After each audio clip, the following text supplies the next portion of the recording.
El tono de llamada finalizada resonó en mi oído como un disparo seco, dejándome con el auricular apretado contra la mejilla y la maleta a medio cerrar sobre la cama. Soy Prudencia. Tengo 73 años.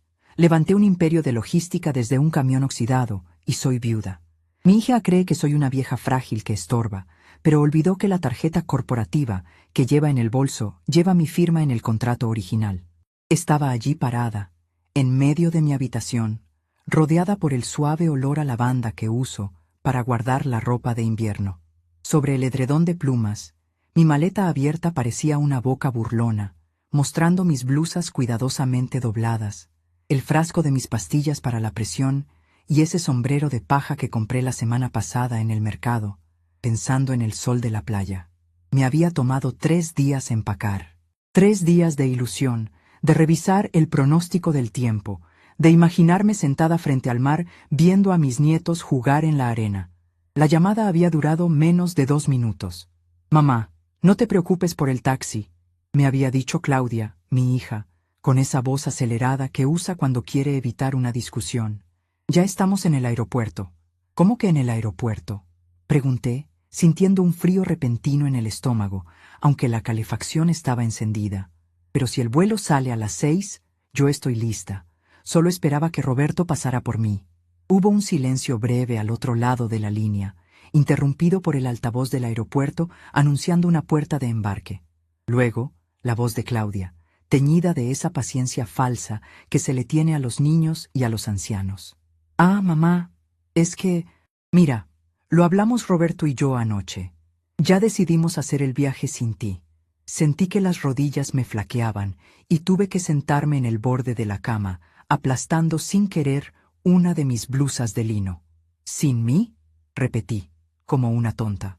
«Pero si es el viaje familiar anual, el que paga la empresa». «Sí, por eso», respondió ella, y pude escuchar cómo mascaba chicle, un hábito nervioso que nunca se quitó.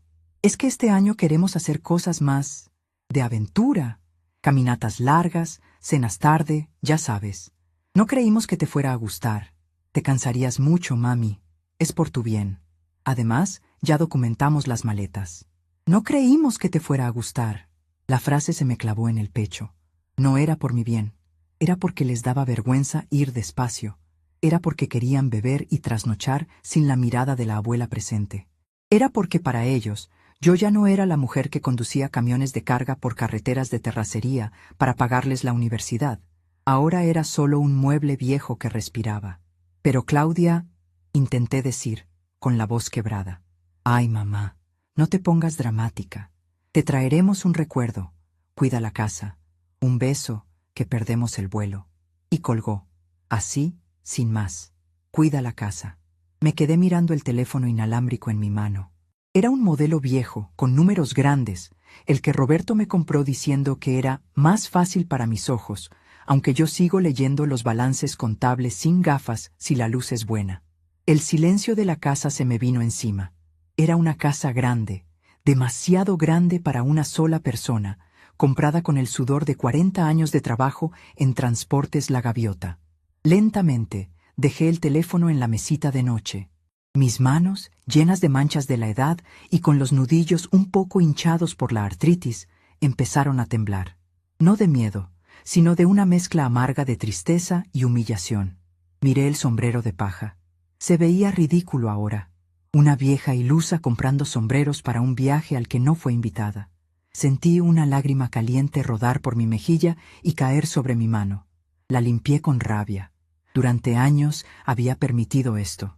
Desde que mi esposo, el bueno de Anselmo, falleció hace 10 años, fui cediendo terreno. Primero dejé de ir a la oficina todos los días, porque Roberto tiene ideas nuevas, mamá. Luego dejé de firmar los cheques diarios porque, descansa, mamá, te lo mereces. Poco a poco, me convirtieron en la presidenta honoraria, una figura de cartón que solo servía para la foto de Navidad. Me levanté y fui hacia el espejo del tocador. Me miré.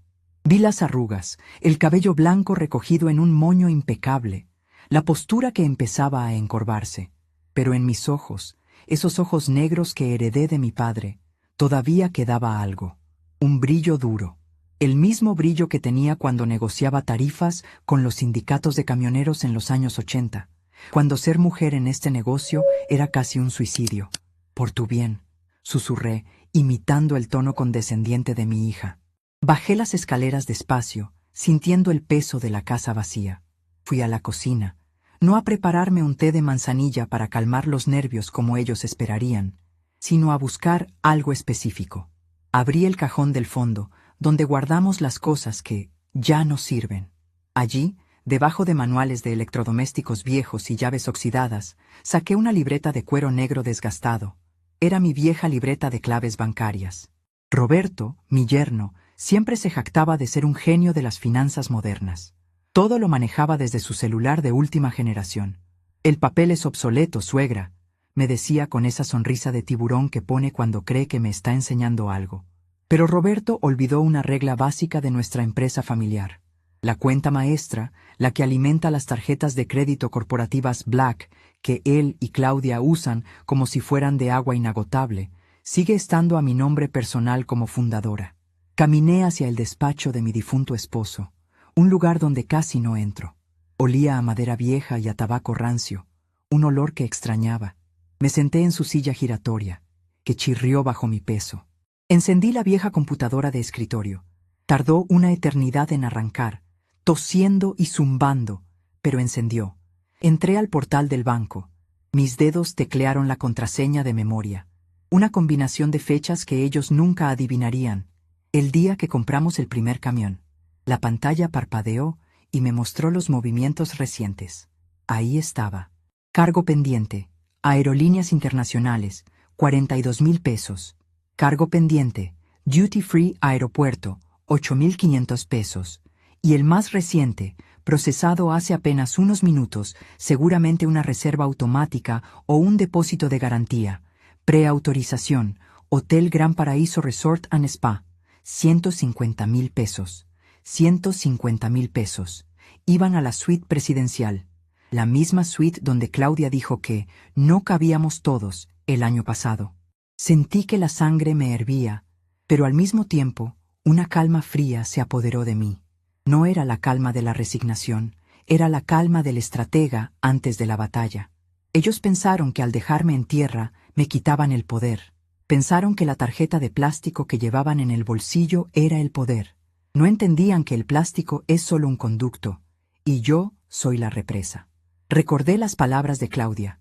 No creímos que te fuera a gustar. Tenía razón. No me gustaba que me trataran como basura. No me gustaba que usaran el dinero que Anselmo y yo ganamos cargando cajas bajo la lluvia para darse la gran vida mientras me dejaban sola en esta casa enorme. Tomé el teléfono fijo del despacho. No marqué el número de Claudia. Marqué el número de atención a clientes preferenciales del banco. Me contestó una voz joven y amable al segundo timbrazo. «Buenos días, banca privada», le atiende Sergio. «¿Con quién tengo el gusto?» «Buenos días, joven», dije, y mi voz sonó firme, sin rastro de la anciana llorosa de hace un momento.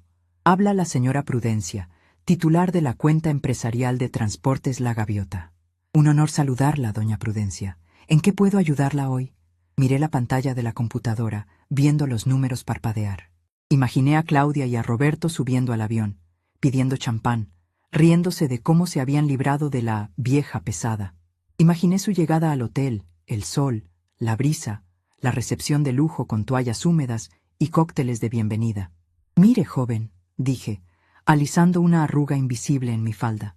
«Estoy revisando mis alertas de seguridad y veo unos movimientos de viaje que me parecen irregulares». «Entiendo», dijo el muchacho tecleando algo. «Veo cargos fuertes en viajes. ¿Usted no los reconoce?» Hice una pausa dramática. Podía escuchar el reloj de péndulo en el pasillo marcando los segundos. Tic-tac, tic-tac. No es que no los reconozca, Sergio. Es que ha habido un cambio de administración en la política de gastos. Esas tarjetas adicionales que tienen mis familiares, creo que es momento de hacer una auditoría de seguridad. ¿Desea bloquearlas por robo o extravío?, preguntó él. No, respondí suavemente. No quiero que pasen un mal rato con la policía en el aeropuerto. Simplemente quiero restringir el límite. Digamos que, por medidas de austeridad, el límite de crédito disponible en las tarjetas adicionales debe ser ajustado a 0 pesos con 50 centavos a partir de este instante. Hubo un silencio al otro lado. ¿Acero, señora? Eso rechazaría cualquier cargo inmediato, incluso los que están en preautorización, si el hotel intenta confirmar el depósito al llegar. Exactamente, Sergio. Acero. Y si llaman al banco para preguntar qué pasa, me detuve. Una sonrisa se dibujó en mi rostro, una sonrisa que no había usado en años. Dígales que la titular ha detectado una actividad inusual y que por su propia seguridad se requiere la presencia física de la dueña de la cuenta para desbloquear cualquier fondo. Entendido, doña Prudencia. ¿Algo más? Sí. Bloquee también el acceso a la cuenta de débito empresarial. Que no puedan sacar ni para un taxi de regreso. Hecho. Los cambios están aplicados en el sistema ahora mismo. Gracias, mijo. Que tenga buen día. Colgué el teléfono. El sonido del aparato al tocar la base fue infinitamente más satisfactorio que el de la llamada anterior. Me recosté en la silla de cuero de Anselmo. Cerré los ojos e imaginé la escena. Faltaban unas 4 horas para que su vuelo aterrizara. 4 horas de paz para mí. 4 horas de ignorancia feliz para ellos. Cuando llegaran a ese mostrador de mármol importado, con sus camisas de lino y sus aires de grandeza, y entregaran esa tarjeta negra brillante para pagar la suite de lujo, se iban a encontrar con una realidad muy distinta. Iban a descubrir que la vieja que dejaron atrás no solo controlaba la maleta, sino el mundo entero sobre el que ellos caminaban. Me levanté, fui a la cocina y puse agua a hervir. Me iba a preparar ese té y luego me iba a sentar a tejer. Pero no iba a tejer una bufanda. Iba a tejer la red en la que iban a caer. Mi hija dijo que decidieron el viaje sin mí porque no creyeron que me fuera a gustar. Bueno, tenía razón en algo. El viaje no me iba a gustar. Pero lo que iba a ocurrir cuando intentaran hacer el check-in, eso, estoy segura, me iba a encantar. Mía. El vapor de la tetera comenzó a silbar en la cocina. Un sonido agudo y persistente que rompió el trance en el que me había sumergido tras colgar con el banco. Mis manos ya no temblaban. Al contrario, sentía una extraña electricidad recorriendo mis dedos, una sensación que no experimentaba desde aquellas madrugadas heladas en la carretera, cuando tenía que cambiar una llanta de camión bajo la lluvia torrencial. Caminé hacia la cocina, apagué el fuego y me serví el agua caliente sobre las hojas de té negro. Nada de manzanilla para los nervios. Necesitaba cafeína. Necesitaba estar despierta. Mientras soplaba el humo de la taza, mis ojos recorrieron la inmensidad de la cocina. Todo era de mármol y acero inoxidable, una remodelación que Claudia insistió en hacer hace 3 años para modernizar el ambiente. Yo prefería mis viejos azulejos de Talavera y mi estufa de gas que encendía con cerillos, pero cedí. Siempre cedía. Bebí un sorbo largo y amargo. El sabor fuerte me despertó las neuronas dormidas. No bastaba con bloquear las tarjetas. Eso era solo un rasguño, una molestia temporal que Roberto intentaría solucionar gritándole a algún pobre empleado telefónico o usando sus tarjetas personales, que, aunque tenían límites más bajos, podrían salvarlos del apuro inmediato.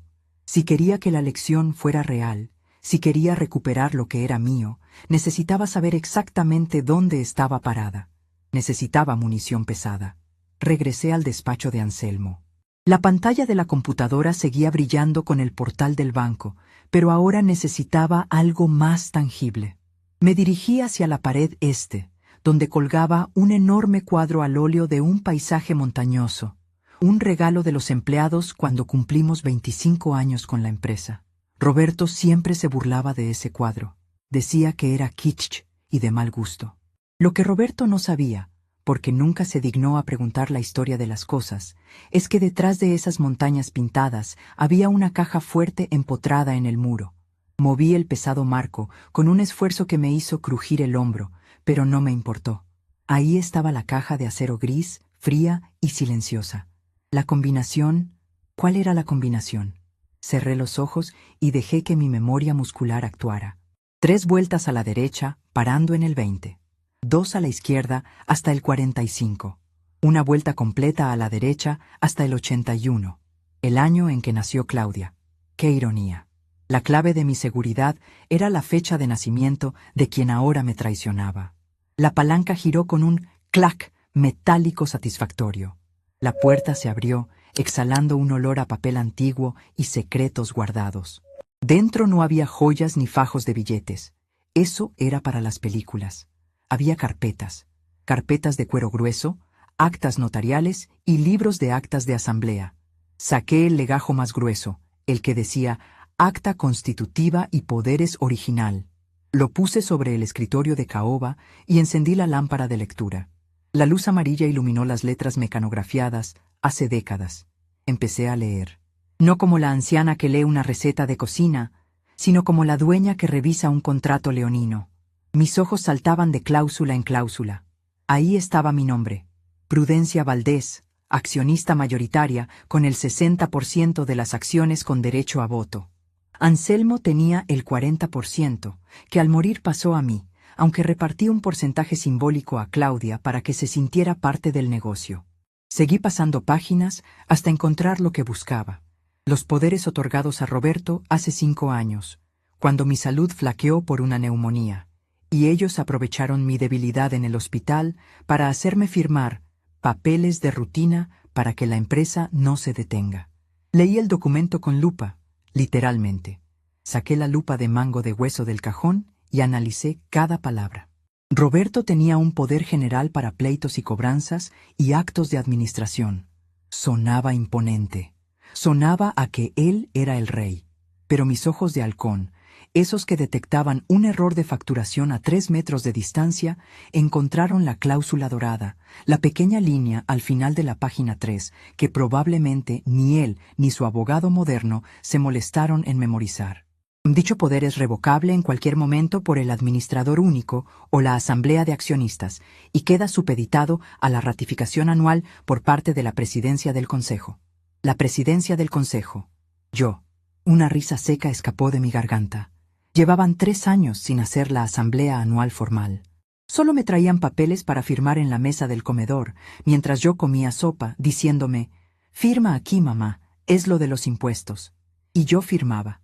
Pero sin asamblea, la ratificación era tácita o revocable. Me recosté en la silla, sintiendo el cuero crujir. Durante años me había convencido a mí misma de que mi tiempo había pasado.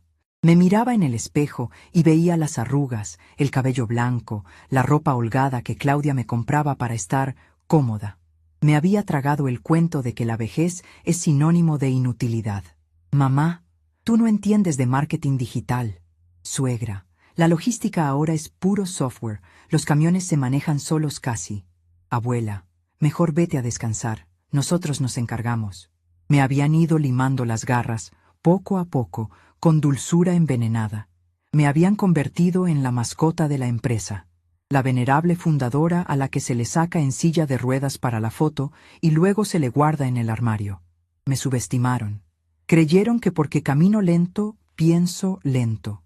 Creyeron que porque mis manos tiemblan al sostener la taza, también tiemblan al tomar decisiones. Qué equivocados estaban. Me levanté y caminé hacia la ventana del despacho que daba al jardín trasero. Veía mis rosales, esos que cuidaba con tanto esmero. Roberto quería quitarlos para poner una piscina Infinity el año que viene. Decía que las rosas eran de viejas. Las rosas tienen espinas, imbécil, murmuré al cristal. La imagen que tenían de mí era la de una mujer frágil, dependiente, que vivía esperando sus visitas y sus obras de atención. La realidad que estaba resurgiendo en este despacho era la de Prudencia Valdés, la mujer que en 1988 se plantó frente a un bloqueo de carreteras y negoció el paso de sus camiones con un líder sindical armado, usando solo su palabra y una botella de tequila. Esa mujer no había muerto, solo estaba hibernando. Regresé al escritorio. Era hora de trazar el mapa de guerra. No bastaba con cortar el dinero del viaje. Eso era un berrinche. Yo necesitaba dar un golpe de estado en mi propia empresa. Busqué en la caja fuerte un objeto pequeño, envuelto en un paño de terciopelo rojo. Lo desenvolví con cuidado. Era el sello oficial de la empresa, el antiguo, el que tenía el logotipo original de una gaviota volando sobre una rueda de camión, hecho de metal pesado y mango de madera noble. Roberto había mandado hacer unos sellos nuevos, de plástico, automáticos, con un logo minimalista que parecía una mancha de tinta. Pero estatutariamente, Este sello de metal seguía siendo el único válido para las decisiones de alto nivel. Lo sostuve en mi mano. Pesaba. Se sentía frío y poderoso. Tomé una hoja de papel membretado, del antiguo, el que tenía el papel grueso y elegante, y desenrosqué la pluma fuente de Anselmo. La tinta negra fluyó sobre el papel con una elegancia que ninguna impresora láser podría imitar. A quien corresponda, por medio de la presente, y en mi carácter de accionista mayoritaria y presidenta del Consejo de Administración de Transportes, La Gaviota C.A.D.C.B., notifico la suspensión inmediata de todas las facultades administrativas y financieras otorgadas al señor Roberto Méndez y a la señora Claudia Valdés. Mi letra era cursiva, angulosa, firme. Se convoca a una auditoría externa inmediata de todos los movimientos financieros de los últimos 5 años. Me detuve un momento. ¿5 años? Sí. Quería saberlo todo. Quería saber cada centavo que habían desviado para sus gastos de representación, sus cenas, sus autos del año, y sí, sus viajes familiares donde la matriarca estorbaba. Pero necesitaba un aliado. Yo sola no podía ir a las oficinas mañana y sacar a los guardias de seguridad que Roberto había contratado. Necesitaba a alguien que conociera las leyes mejor que nadie y que odiara a Roberto tanto como yo empezaba a hacerlo. Busqué en mi vieja agenda de teléfonos, esa libreta de piel azul que guardaba en el primer cajón. Pasé las páginas con las letras del abecedario hasta llegar a la G. Guzmán, licenciado Federico. Federico Guzmán. El viejo abogado de la familia. Roberto lo había despedido hace 2 años diciendo que era lento y obsoleto, reemplazándolo por un bufete de jóvenes con trajes brillantes y sonrisas vacías. Federico debía tener mi edad, quizás un par de años más. Sabía que vivía retirado en su casa de campo a las afueras de la ciudad, cultivando orquídeas. Marqué el número. El tono de llamada sonó 1, 2, 3 veces. Estaba a punto de colgar, pensando que tal vez no estaría o, peor aún, que ya no viviría, cuando una voz ronca y profunda contestó. «Sí, Federico», dije. Hubo un silencio breve. ¿Esa voz? ¿Prudencia? ¿Prudencia Valdés? La misma, Federico. Aunque según algunos, ya debería ser solo un fantasma. Escuché una risa grave al otro lado, una risa que sonaba a humo de puro y whisky añejo. Hierba mala nunca muere, Prudencia. Y tú eres la hierba más resistente que conozco. ¿A qué debo el honor después de tanto tiempo? ¿Finalmente te decidiste a vender la empresa y irte a vivir a Europa? Al contrario, Federico. Me decidí a recuperarla. Le conté todo. Le conté de la llamada, del viaje, de la tarjeta, de la humillación. Le hablé de los estatutos y del sello de metal que tenía en mi mano. Mientras hablaba, sentía cómo la indignación se transformaba en estrategia. Federico escuchaba sin interrumpir, soltando de vez en cuando un «ajá» o un gruñido de aprobación. «Esos mocosos», dijo finalmente cuando terminé. «Siempre supe que el yerno tuyo tenía las manos largas y la vista corta. Necesito que vuelvas, Federico. Te necesito mañana a primera hora en la oficina central, con tu traje de litigante y ese maletín viejo que da miedo. Prudencia, estoy retirado. Mis orquídeas están floreciendo. Tus orquídeas pueden esperar. Mi dignidad no. Además, sé que te mueres de aburrimiento.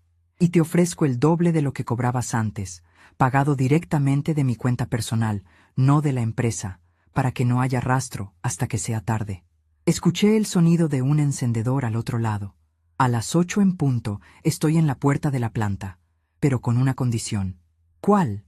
Que cuando terminemos de destrozarlos, me invites a uno de esos guisos de carne que preparabas cuando Anselmo vivía. Trato hecho. Colgué el teléfono con una sonrisa que me llegaba a las orejas. Miré el reloj de pared. Habían pasado casi 4 horas desde que salieron. El vuelo de Claudia y Roberto debía estar aterrizando en ese preciso momento. Me imaginé la escena, el avión tocando pista en el paraíso tropical, el calor húmedo golpeándoles la cara al salir, la emoción de las vacaciones libres de la abuela, Roberto encendiendo su celular, esperando ver correos de adulación o confirmaciones de reservas, Claudia revisando sus redes sociales. Aún no sabían nada, vivían sus últimos minutos de fantasía. Me levanté de la silla, sintiéndome 5 centímetros más alta. Fui a mi habitación y saqué la maleta que había dejado a medio hacer sobre la cama. Con movimientos precisos, saqué las blusas, las pastillas y ese ridículo sombrero de paja. Lo tomé entre mis manos y lo miré con desprecio. No, yo no era una vieja de sombrero de paja sentada bajo una sombrilla esperando la muerte. Caminé hacia el vestidor y abrí la sección del fondo, donde guardaba mi ropa de batalla. Saqué un traje sastre de color azul marino, impecable, clásico, una blusa de seda blanca de cuello alto, y mis zapatos de tacón bajo pero firme. Los puse sobre la cama, alisando la tela con cariño. Mañana no me vestiría de abuela. Mañana me vestiría de dueña. De pronto, el silencio de la casa se rompió. El teléfono celular de Claudia, que ella había dejado olvidado en la mesa de la entrada, siempre tan descuidada, empezó a sonar. No, no era el suyo. Era el mío, el que estaba en mi bolso, pero sonaba con el tono específico que le había asignado a ella. Ring, ring. El sonido era insistente, casi desesperado. Miré la pantalla. Hija Claudia. Debían estar en el mostrador del hotel. Debían haber pasado la tarjeta. El recepcionista, con una sonrisa de disculpa falsa, les habría dicho en voz alta, para que todos en el lobby escucharan: «Lo siento, señor, la tarjeta ha sido declinada. Dice, fondos insuficientes o bloqueada por el titular». Roberto se habría puesto rojo. Habría sacado otra tarjeta, declinada, y otra, declinada. Claudia, avergonzada, me estaba llamando, seguramente para gritarme, para exigirme que arreglara el error del banco. O tal vez, si era lista, para pedirme ayuda con voz dulce. Dejé que el teléfono sonara. Me senté en el sillón de lectura, crucé las piernas y tomé mis agujas de tejer. Pero no tejí. Solo miré el teléfono vibrar y bailar sobre la mesa de noche, iluminando la habitación oscura con su luz intermitente. «Llama todo lo que quieras, mija», susurré al aire vacío. «Ahora la que decide quién contesta y quién viaja soy yo». El teléfono dejó de sonar para volver a empezar 3 segundos después. Esta vez era Roberto. La cacería había comenzado, y ellos eran las presas que acababan de darse cuenta de que la selva no estaba tan vacía como creían. Mañana, cuando saliera el sol, Transportes La Gaviota recordaría por qué lleva mi nombre en cada contrato fundacional. Pero por esta noche dejaría que durmieran en el lobby del hotel, si es que el gerente no los echaba antes a la calle. El despertador no tuvo necesidad de sonar. A las 5 de la mañana, mis ojos se abrieron de golpe, limpios de sueño y llenos de una claridad que no sentía desde hacía años. No había tristeza, ni esa pesadez en el pecho que me acompañaba últimamente al pensar en mi vejez solitaria. Lo que sentía era adrenalina, pura y dura, corriendo por mis venas como el diésel en un motor recién afinado. Me levanté y cumplí mi ritual. Nada de batas de felpa ni pantuflas desgastadas. Me duché con agua fría para tensar la piel y el espíritu. Al salir, me vestí con el traje sastre azul marino que había preparado la noche anterior. La tela, de lana fina, caía perfecta sobre mi cuerpo. Me puse la blusa de seda blanca, abotonándola hasta el cuello, y calcé mis zapatos de tacón bajo, esos que hacen un sonido firme, un clac, clac, autoritario contra el piso, anunciando que alguien importante se acerca. Me maquillé con discreción, pero marqué mis labios de un rojo oscuro, serio. Me recogí el cabello en mi moño de siempre, pero esta vez lo aseguré con más fuerza, estirando la piel de mi cara, dándome un aspecto severo. Me miré al espejo, y Prudencia, la abuela que tejía chambritas, ya no estaba. Me devolvía la mirada la señora Valdés. Bajé a la cocina, tomé un café negro y salí al garaje. Allí estaba mi auto, un sedán alemán clásico que Roberto decía que debía vender porque gastaba mucha gasolina. Lo encendí y el motor rugió con lealtad. Conduje hacia la zona industrial de la ciudad.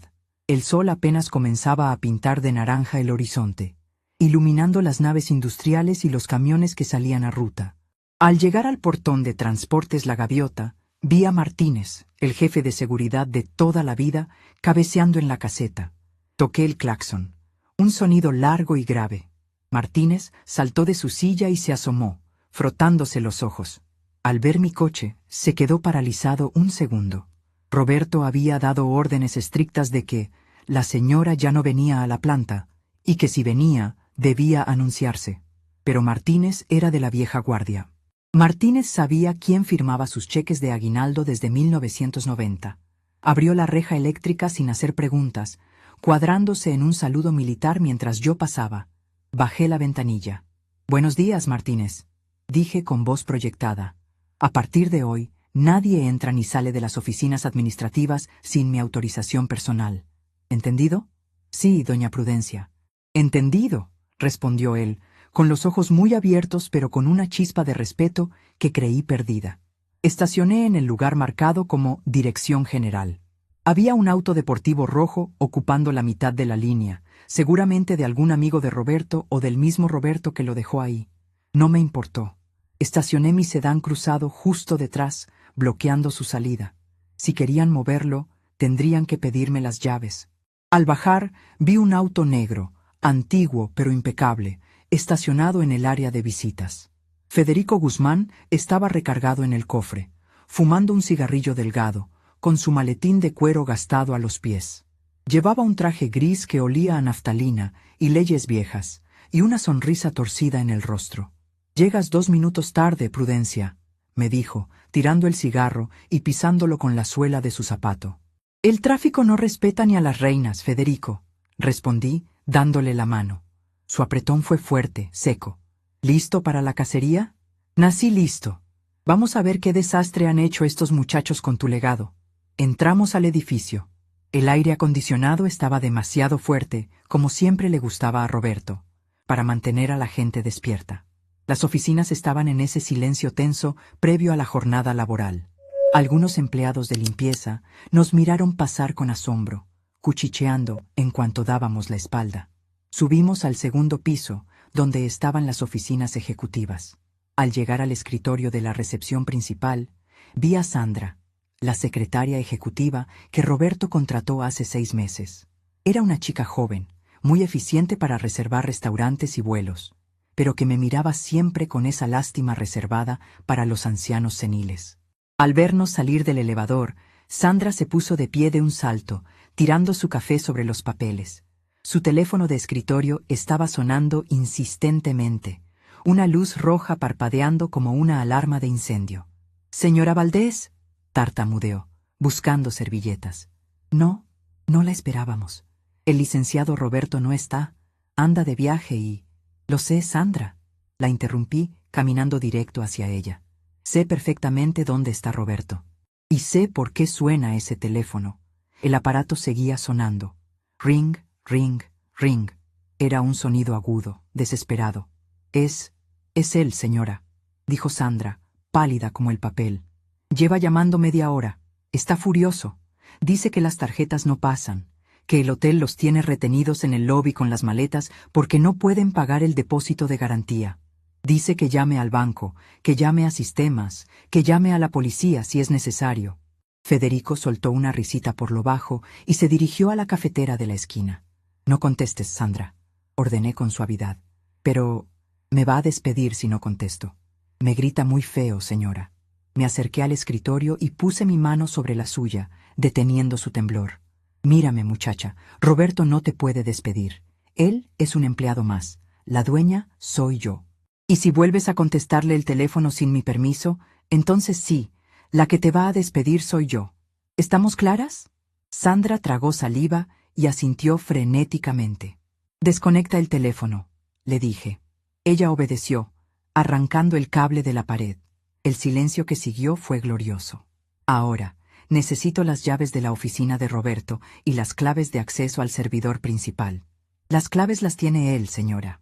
Son biométricas, con su huella digital». Dijo que era lo más seguro del mundo. Miré a Federico. Él arqueó una ceja y sacó de su maletín un documento notariado. «La seguridad biométrica es muy bonita», dijo Federico con su voz rasposa, «hasta que llega una orden judicial de intervención corporativa.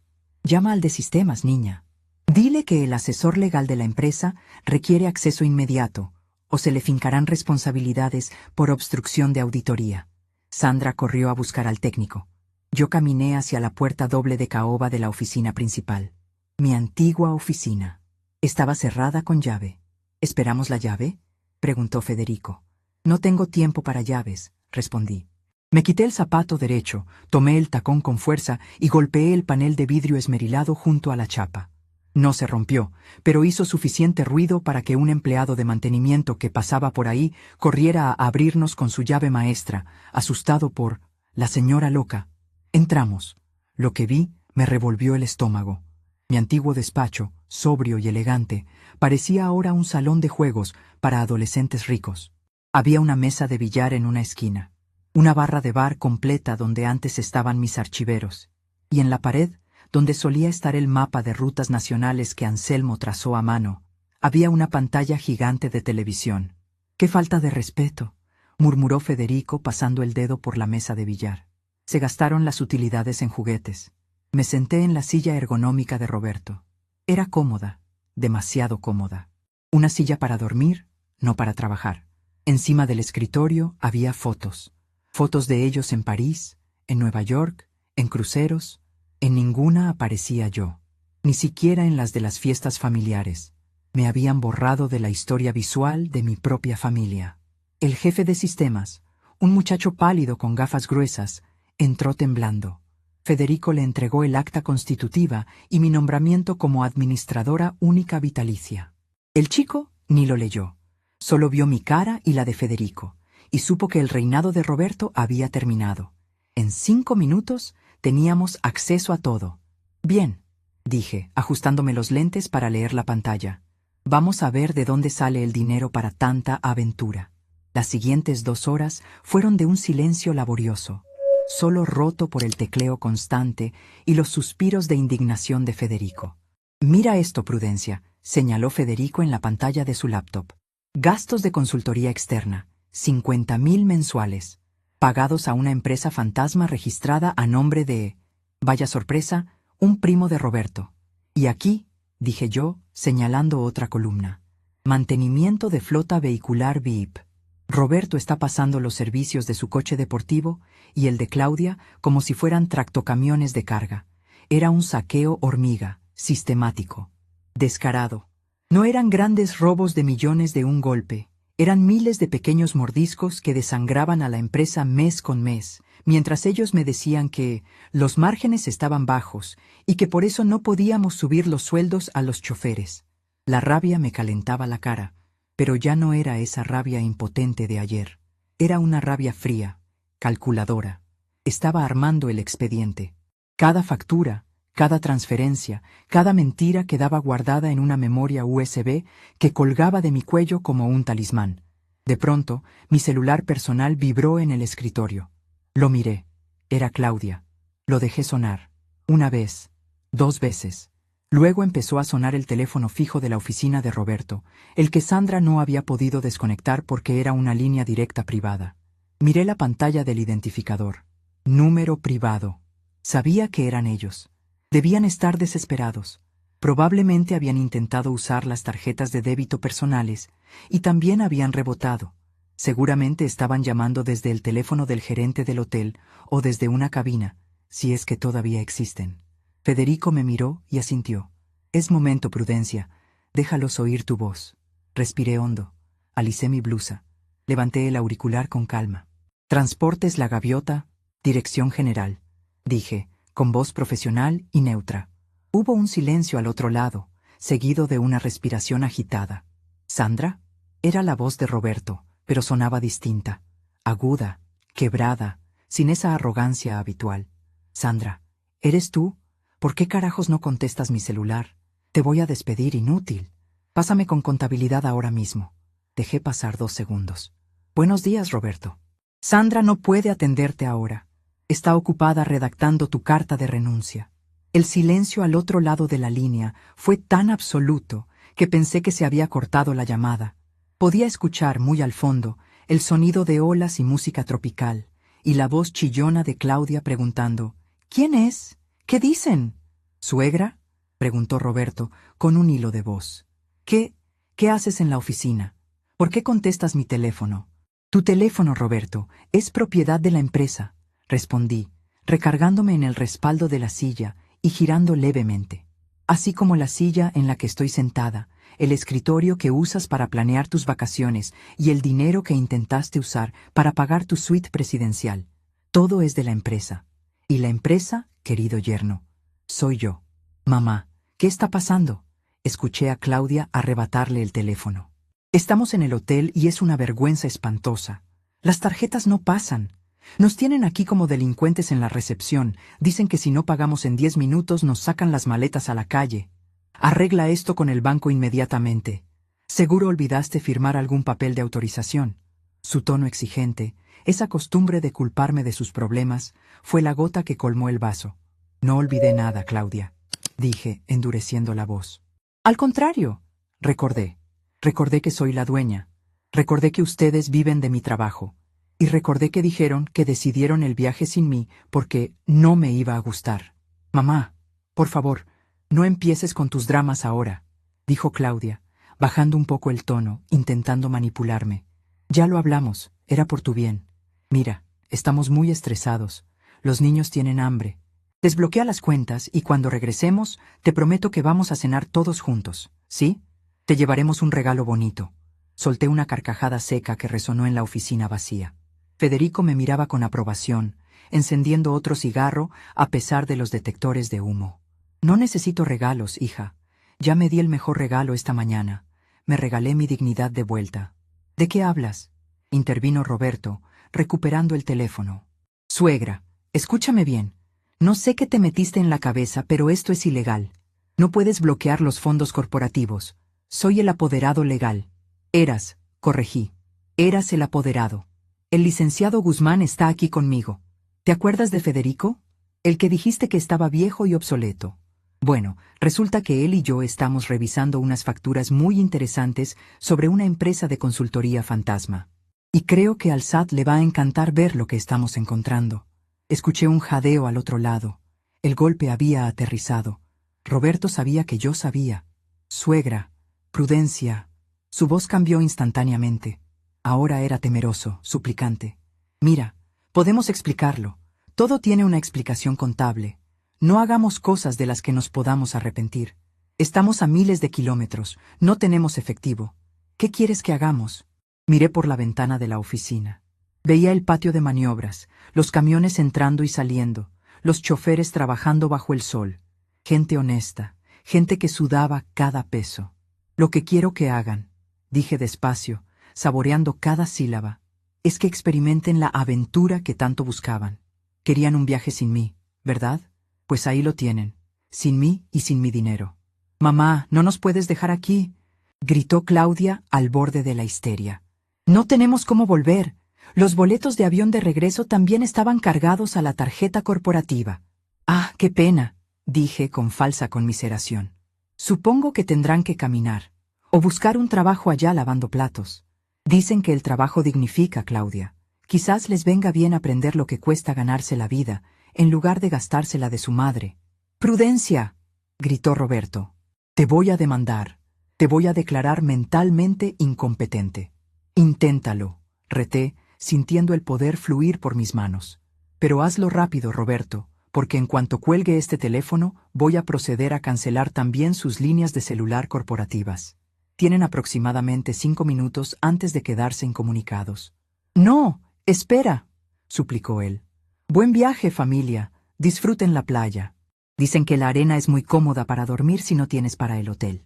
Colgué. Me quedé mirando el aparato unos segundos. Mi corazón latía fuerte, pero no por miedo, sino por la euforia de haber cortado los hilos de las marionetas. Federico aplaudió lentamente. Bravo, Prudencia. Bravo. Eso fue quirúrgico. Apenas estamos empezando, Federico, dije poniéndome de pie y alisando mi falda. Llama a Sandra. Que convoque a una reunión general de todo el personal en el patio en 20 minutos. ¿Qué vas a hacer? Voy a limpiar la casa. Y voy a asegurarme de que, cuando esos dos encuentren la manera de volver, porque las ratas siempre encuentran cómo volver, se topen con una fortaleza impenetrable. Caminé hacia el ventanal que daba al patio. Abajo, los empleados empezaban a congregarse, murmurando, señalando hacia mi ventana. Me vieron de pie, firme, vigilante, y uno a uno los veteranos empezaron a quitarse las gorras.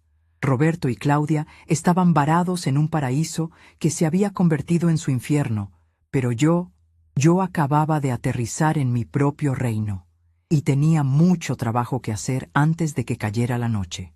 Federico, llamé sin voltear. Después de la reunión, quiero que contactes a la cerrajería. Vamos a cambiar todas las chapas. Incluso las de mi propia casa. ¿También las de la casa? Especialmente las de la casa.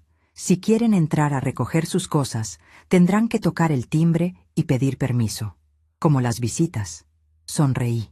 La verdadera prudencia había vuelto, y esta vez no pensaba irse a ninguna parte. El auricular del teléfono regresó a su base con un clac definitivo, pero el eco de los gritos de mi hija y mi yerno parecía seguir rebotando en las paredes de vidrio de la oficina. Me quedé un momento ahí, con la mano aún sobre el aparato, sintiendo cómo el plástico frío contrastaba con el calor que me subía por el cuello. No era vergüenza, ni miedo, era la temperatura de la batalla. Federico me miraba desde el otro lado del escritorio, exhalando una nube de humo azulado hacia el techo, con esa media sonrisa de quien ha visto caer imperios más grandes. ¿Silencio de radio?, preguntó, sacudiendo la ceniza en una taza de café vacía que Roberto había dejado olvidada. Una taza ridícula que decía, «El jefe soy yo». «Por ahora», respondí, dándome la vuelta para mirar hacia el patio de maniobras. Pero las ratas acorraladas siempre chillan antes de morder. Abajo, la reunión que había convocado estaba por comenzar. Veía a los choferes, a los mecánicos con sus overoles manchados de grasa, a las secretarias de contabilidad cuchicheando nerviosas. Eran mi gente. La gente que Anselmo y yo contratamos cuando esto era apenas un sueño y 2 camiones de segunda mano. Roberto los había tratado como números en una hoja de cálculo, reduciendo sus bonos de productividad para pagar sus cenas de lujo. Eso se acababa hoy.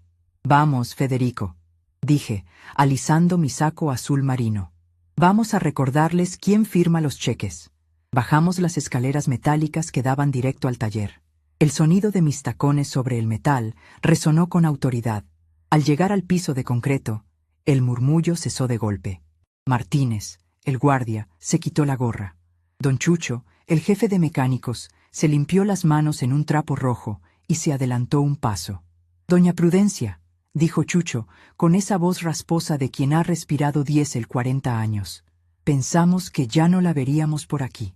El licenciado Roberto dijo que usted estaba, bueno, que estaba muy cansada».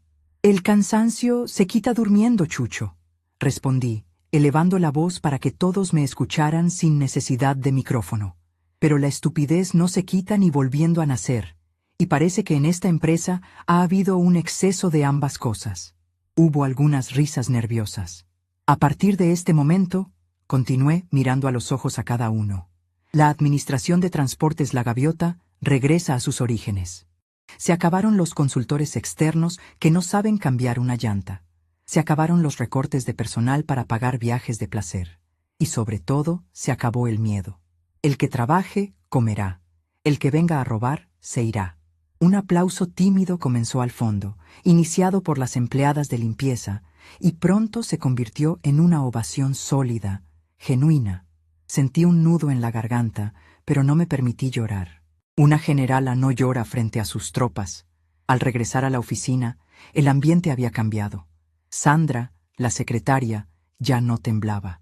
Ahora tecleaba con furia, como si cada golpe a las teclas fuera una pequeña venganza personal contra los gritos que había soportado. «Señora Valdés», me interceptó en el pasillo, con el rostro iluminado por una mezcla de pánico y emoción. El banco llamó. «Dicen que el licenciado Roberto está intentando hacer una transferencia de emergencia desde la cuenta de nómina». Me detuve en seco. Federico soltó una carcajada seca. «¿Desde la nómina?», preguntó el abogado. «Eso es bajo, incluso para él. Tocar el dinero de los sueldos es sagrado». «¿Qué les dijiste, Sandra?», pregunté. Veré que la titular de la cuenta exige una confirmación de voz y huella digital presencial en la sucursal matriz para cualquier movimiento mayor a 1,000 pesos, y que el licenciado Roberto está indisponible». «Bien hecho, muchacha», le dije, y vi cómo sus hombros se relajaban. «Si vuelve a llamar, pásamelo, pero no por teléfono. Quiero verlo. Dile que se conecte a una videollamada. Quiero verle la cara cuando se dé cuenta de que su tarjeta dorada no es más que un pedazo de plástico sin valor. Entramos de nuevo al despacho principal. Federico abrió su maletín y sacó una carpeta gruesa que habíamos impreso hace unos minutos. Eran los resultados preliminares de la auditoría rápida que el sistema nos había arrojado. Lo que habíamos visto era peor de lo que imaginaba. No eran solo cenas y viajes. «Mira esto, Prudencia», dijo Federico, señalando una columna de cifras rojas. «Inversiones inmobiliarias del norte. 3 millones de pesos transferidos el año pasado. ¿Compraron terrenos para nuevas bodegas?». Negué con la cabeza, sintiendo cómo la sangre me hervía de nuevo. No, Anselmo siempre quiso expandirse al norte, pero nunca lo hicimos. Esos terrenos no existen. O si existen, no están a nombre de la empresa.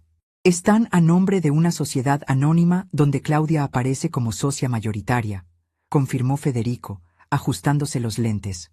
Usaron el capital de trabajo de la gaviota para comprarse una casa de vacaciones en San Miguel de Allende, y la disfrazaron de centro de distribución Bajío.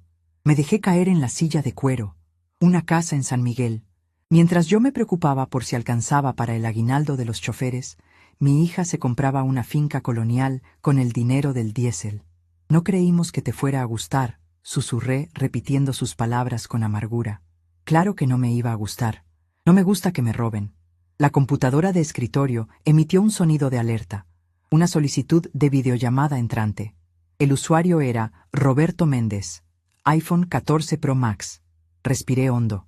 Miré a Federico, quien asintió y se colocó estratégicamente detrás de mí, en el ángulo de la cámara, como una sombra amenazante. Acepté la llamada. La pantalla gigante de la pared se iluminó. La imagen era nítida, demasiado nítida. Mostraba el lobby del Hotel Gran Paraíso. Detrás se veían palmeras, gente caminando con trajes de baño y meseros con bandejas de bebidas tropicales. Pero en primer plano, las caras de Roberto y Claudia eran un poema a la desesperación. Roberto estaba sudando. Tenía la camisa de lino desabotonada hasta el pecho y el cabello revuelto.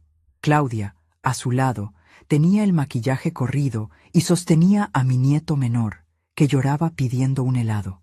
«¡Prudencia!», gritó Roberto en cuanto me vio, acercando tanto la cara al teléfono que su nariz se deformó en la pantalla. «¡Esto es un secuestro! Nos tienen retenidos. El gerente dice que va a llamar a la policía local si no pagamos la estancia completa ahora mismo». «Buenas tardes para ti también, Roberto», dije con calma glacial, cruzando las manos sobre el escritorio. «Veo que el clima es encantador.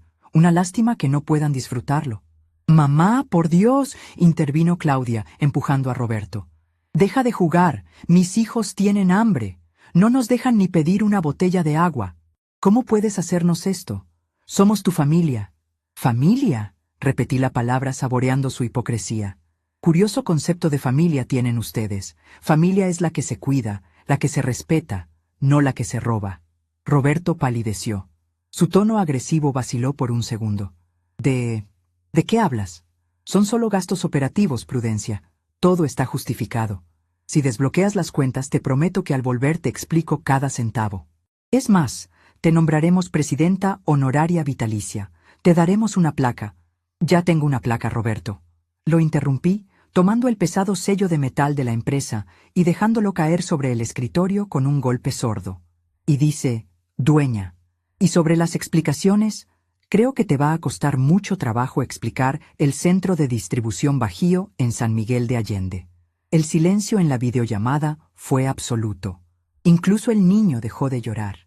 Claudia abrió la boca, pero no salió ningún sonido.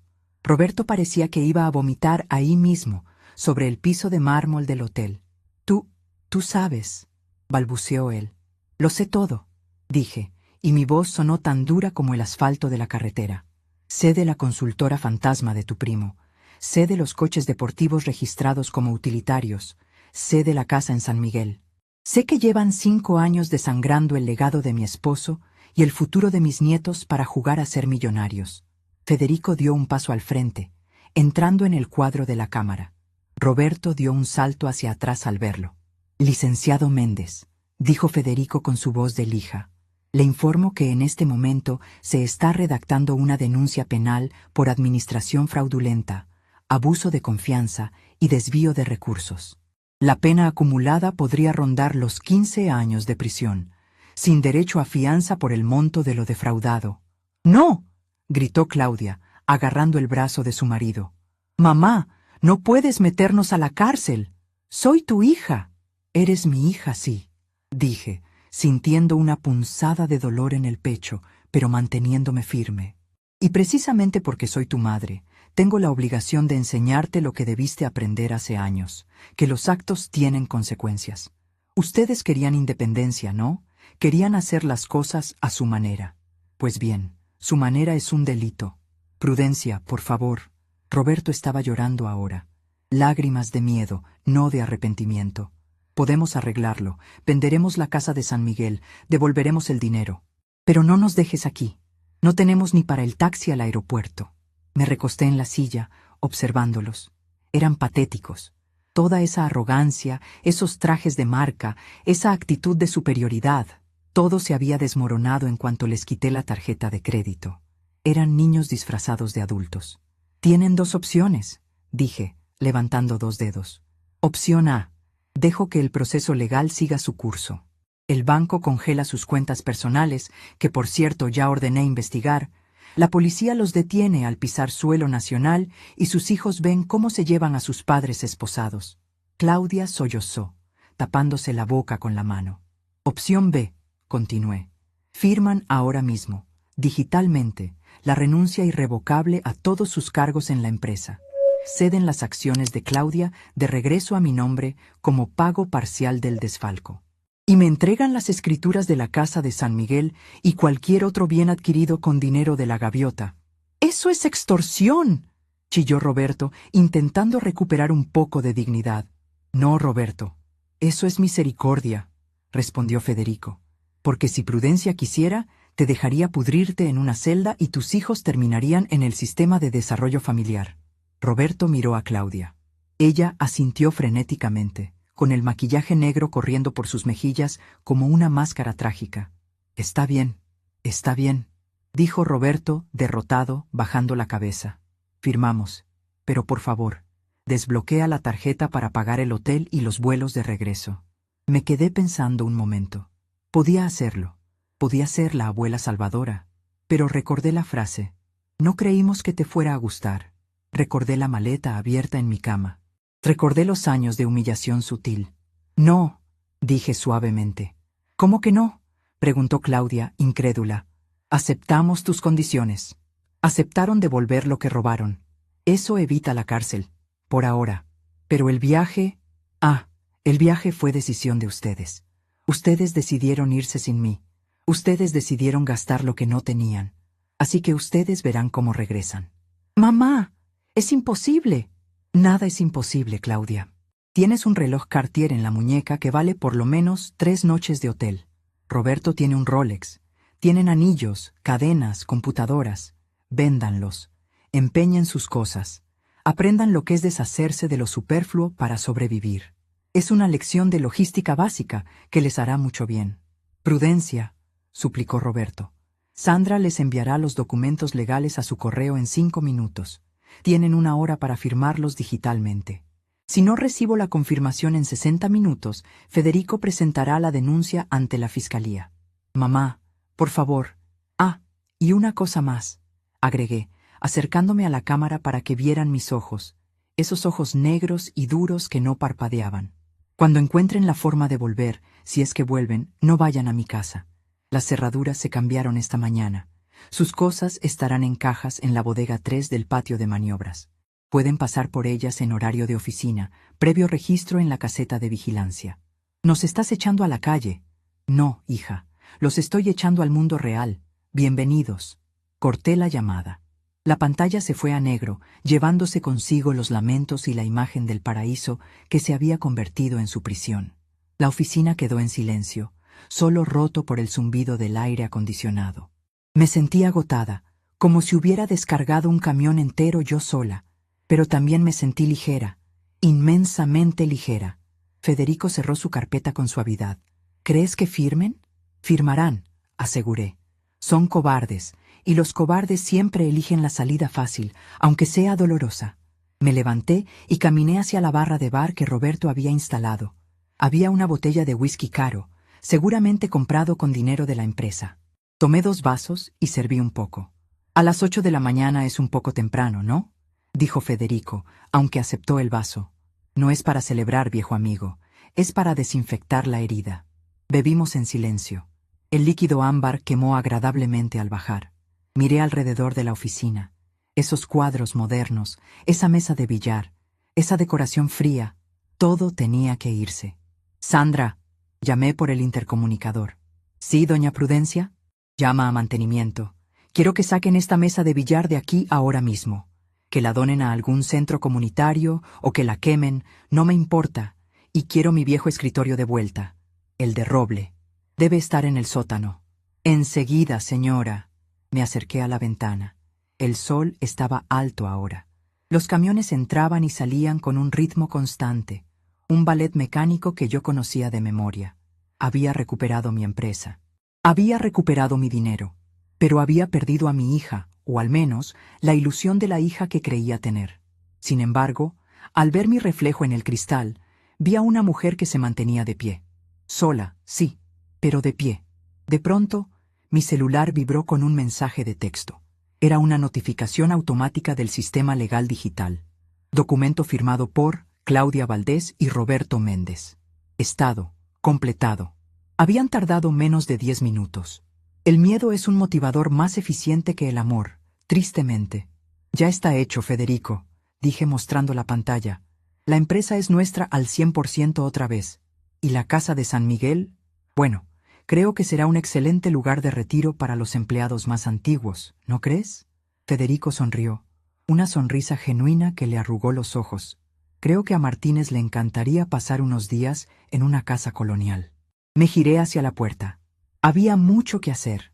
Había que auditar 5 años de robos, reestructurar rutas, calmar a los proveedores y, sobre todo, limpiar la mancha que esos dos habían dejado en el apellido Valdés. Pero antes tenía una última llamada que hacer. Marqué el número del gerente del Hotel Gran Paraíso. Lo había anotado de la factura rechazada. Recepción, buenos días. Buenos días. Habla la señora Prudencia Valdés. Llamo con respecto a los huéspedes de la suite presidencial, el señor Méndez y la señora Valdés. Ah, sí, señora. Estamos teniendo problemas con su pago. Están muy alterados en el lobby intentando vender un reloj a otro huésped. Es un espectáculo lamentable. Me lo imagino, dije, permitiéndome una pequeña sonrisa.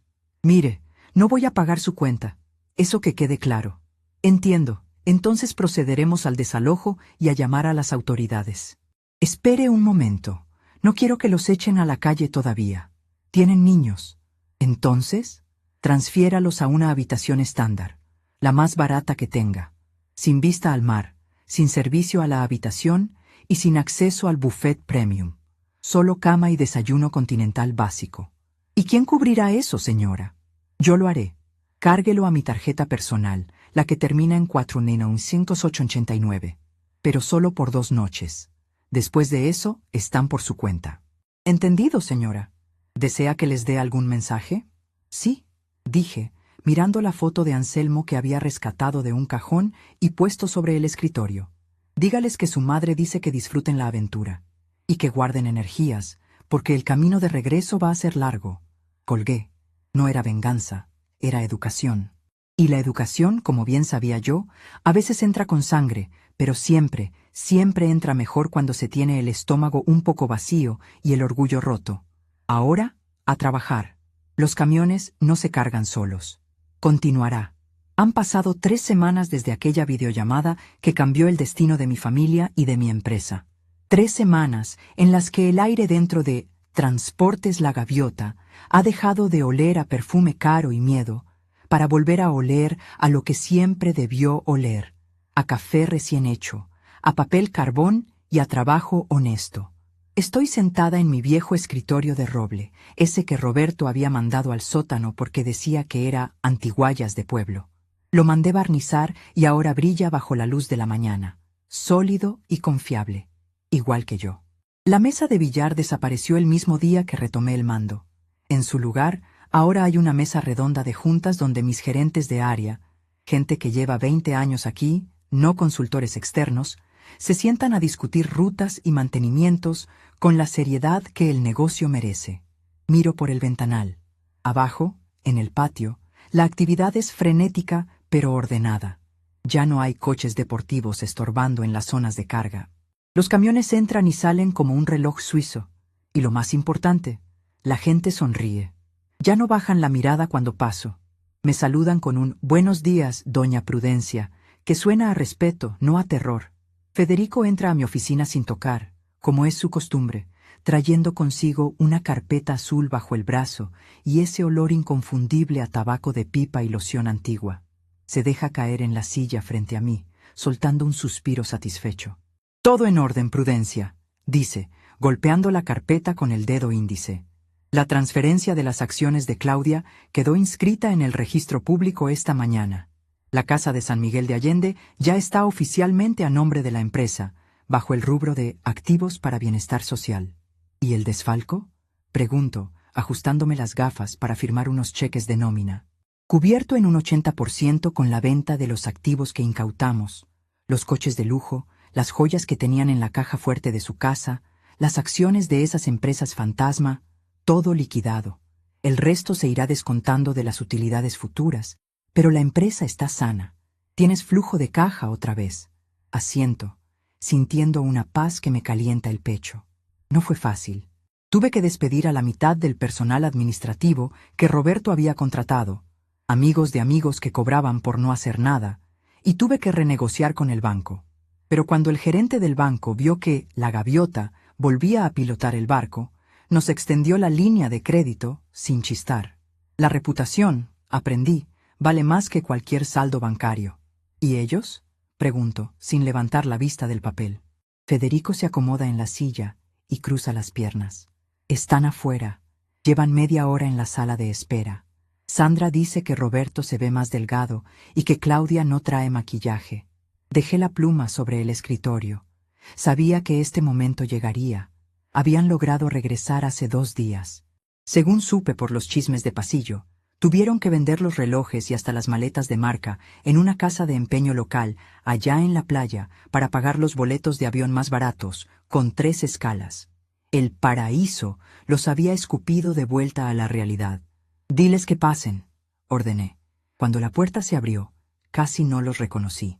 Claudia, mi hija, la que siempre vestía sedas y linos italianos, traía puestos unos pantalones de mezclilla simples y una blusa de algodón que se veía arrugada. Tenía ojeras profundas y el cabello recogido en una coleta mal hecha.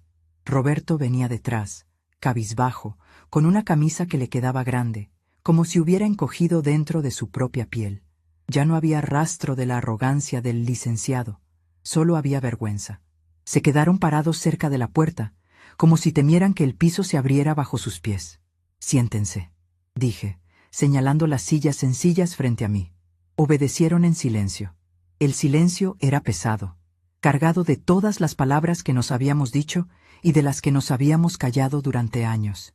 «Mamá», empezó Claudia, con la voz quebrada. Levanté una mano para detenerla. «Primero los negocios», dije con frialdad. Federico ya me confirmó que firmaron todo. La casa de descanso, los coches, las acciones. No les queda nada a su nombre. Legalmente están en la ruina. Sus cuentas personales siguen congeladas por la investigación fiscal y tienen una deuda con la empresa que tardarían 2 vidas en pagar. Roberto tragó saliva, haciendo un ruido audible en la habitación quieta. «Lo sabemos, Prudencia», murmuró, sin atreverse a mirarme a los ojos. «Lo perdimos todo». «No, Roberto, no lo perdieron, se lo gastaron», corregí. «Hay una gran diferencia. Perder implica mala suerte, gastar implica mala cabeza». Me levanté y caminé hacia la ventana, dándoles la espalda un momento. Necesitaba ver mis camiones para mantener la fuerza. La pregunta ahora es, ¿qué van a hacer? Tienen 2 hijos que mantener. Mis nietos no tienen la culpa de que sus padres quisieran jugar a ser reyes con dinero ajeno. «Por eso venimos, mamá», dijo Claudia, y escuché cómo se sorbía la nariz. «No tenemos a dónde ir. Nos cortaron la luz del departamento ayer. Los niños están durmiendo en colchones en el suelo, en casa de una amiga. Necesitamos ayuda. Me giré lentamente. Vi a mi hija, esa mujer de 40 años que yo había criado con tanto amor, pero con poca disciplina, convertida ahora en una niña asustada. Podría haberle dado un cheque. Podría haberles rentado un departamento. Tenía el dinero para hacerlo. Pero recordé la lección más importante que Anselmo me enseñó. Si le das el pescado, comerá un día. Si le das la caña y le enseñas a tener paciencia, comerá siempre. Les voy a ayudar, dije. Vi cómo se les iluminaban los ojos. Roberto se enderezó un poco en la silla, esperando seguramente que les devolviera sus puestos ejecutivos o una tarjeta de crédito. Gracias, suegra. Sabía que en el fondo... No he terminado, lo corté con un tono seco. Les voy a ayudar a recuperar lo único que realmente importa, la dignidad del trabajo. Abrí el cajón de mi escritorio y saqué 2 sobres amarillos. Los deslicé sobre la madera pulida hasta que quedaron frente a ellos. ¿Qué es esto?, preguntó Claudia, tomando uno con manos temblorosas. Son sus contratos de trabajo. Roberto abrió el suyo apresuradamente. Sus ojos recorrieron el papel y su rostro pasó de la esperanza a la incredulidad y luego al horror. ¿Auxiliar de almacén y carga? Leyó con voz estrangulada. ¿Sueldo base sindicalizado? ¿Horario de 6 de la mañana a 3 de la tarde? Prudencia, esto es una broma. Soy licenciado en finanzas. Y yo soy la dueña, respondí impasible. Y en mi empresa, nadie maneja dinero si no sabe lo que pesa una caja de refacciones. Necesitamos gente en el almacén, Roberto. Cargar inventario, clasificar facturas físicas, barrer el patio si es necesario. Es un trabajo honesto. Paga prestaciones de ley y seguro social para los niños. Miré a Claudia, que leía su contrato con la boca abierta. ¿Asistente de despacho y atención a clientes?, leyó ella.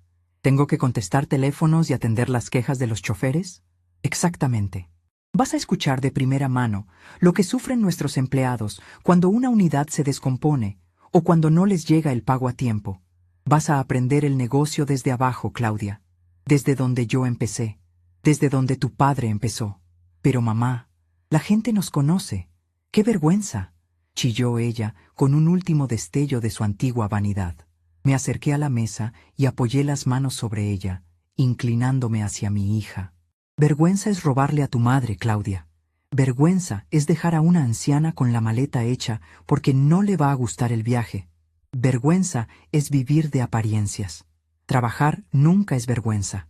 Si aceptan, empiezan mañana a las 6 en punto. Si llegan un minuto tarde, se les descuenta el día. Si no aceptan, esa puerta está abierta y les deseo mucha suerte encontrando trabajo con sus antecedentes de fraude corporativo. Federico, desde su esquina, asintió solemnemente. Es la mejor oferta que van a recibir en su vida, muchachos.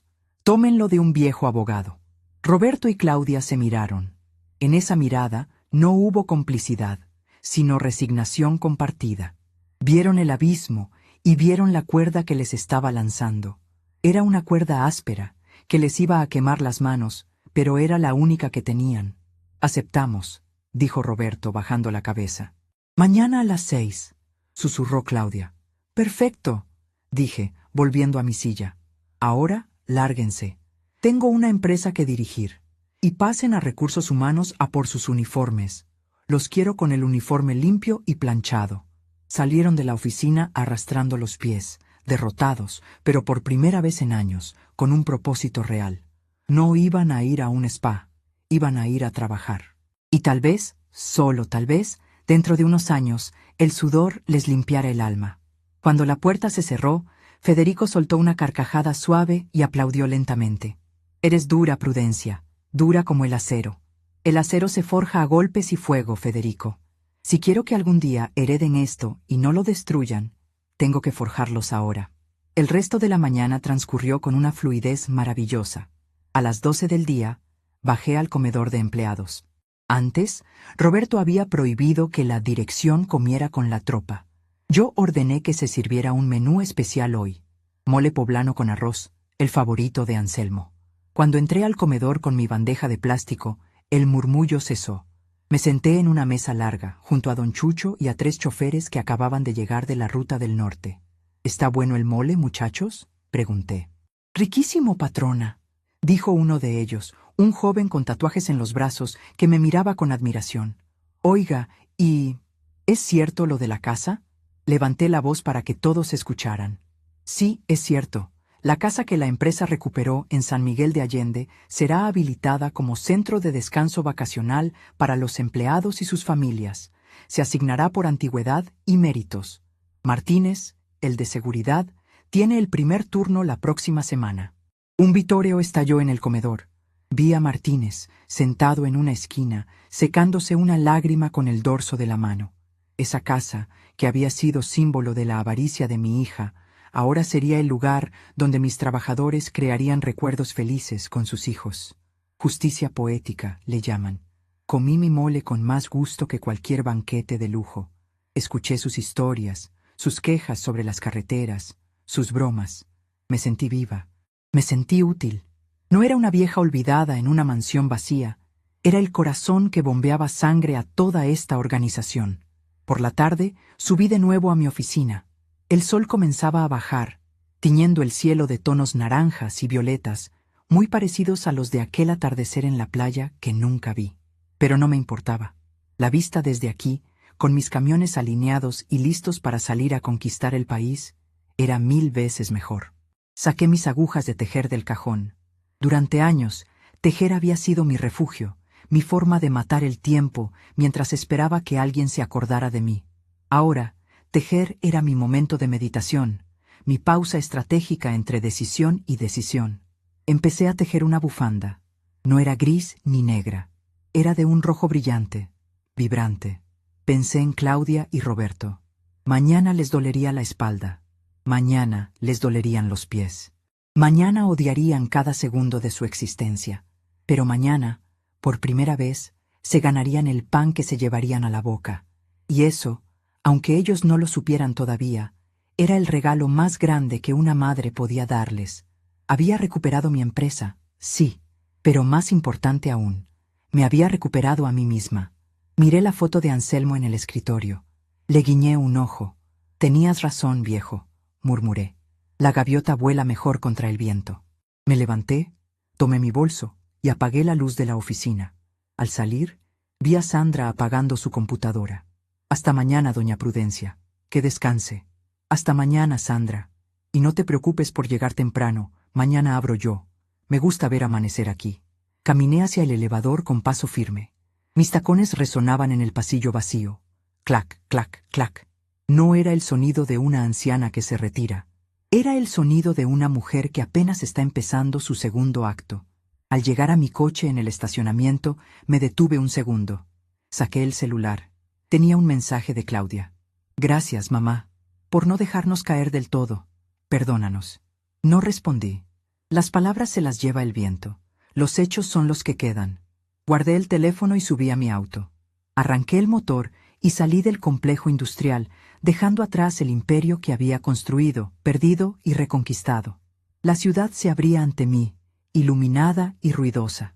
Puse la radio. Una canción vieja de boleros sonaba suavemente. Sonreí. Dijeron que decidieron el viaje sin mí porque no creyeron que me fuera a gustar. ¡Qué ironía!